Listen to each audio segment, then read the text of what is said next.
For as long as he could remember, Mason had been called one thing: a disappointment. Teachers complained about him. Students laughed at him. Even some parents warned their children not to become like him. His grades were terrible. He slept during class, missed homework constantly, and always looked exhausted.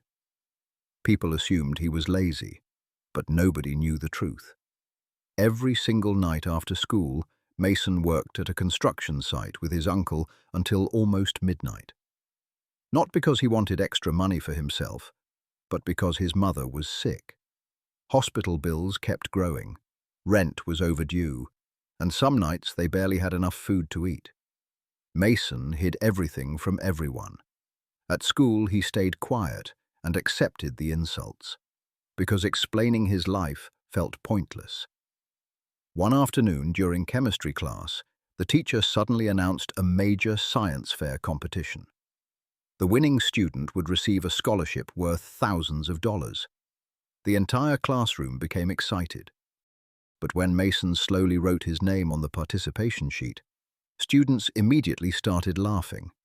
"You can barely pass math. There's no way you'll build anything." Even the teacher seemed doubtful. Still, Mason said nothing. That night after work, instead of sleeping, he stayed awake in the garage building, something from old machine parts and broken electrical equipment. Night after night, he continued working. His hands became covered in cuts and grease, but he refused to stop. Finally, competition day arrived. The school gymnasium was filled with parents, judges, and students. Fancy projects covered every table: expensive robots, advanced computers, complex machines. Meanwhile, Mason walked in carrying a small homemade device that looked simple compared to everyone else's projects.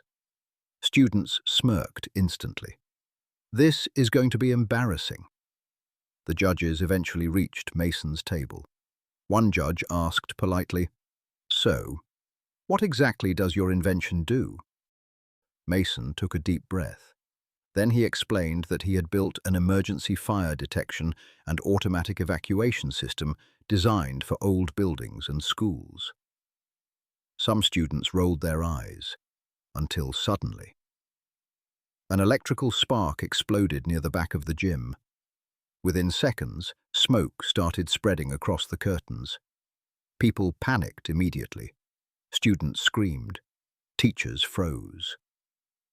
But before chaos could spread further, Mason's device activated automatically. Emergency alarms blasted through the building. Exit lights turned on instantly, and the system guided everyone safely outside before the fire became uncontrollable. Firefighters later admitted something terrifying. If people had stayed inside even 2 more minutes, many could have been seriously hurt. The entire school stood outside in shock. Everyone slowly turned toward Mason.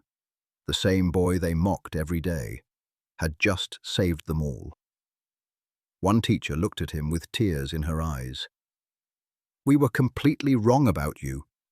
For the first time in years, Mason felt something he had almost forgotten: respect. A week later, news stations covered his story across the city. The science committee awarded him the full scholarship. But the moment that mattered most happened quietly at home. Mason walked into the apartment holding the scholarship letter. His sick mother looked at him with trembling hands and whispered, "I always knew you were special." Mason finally broke down crying, because after years of suffering in silence, someone finally saw the person he truly was.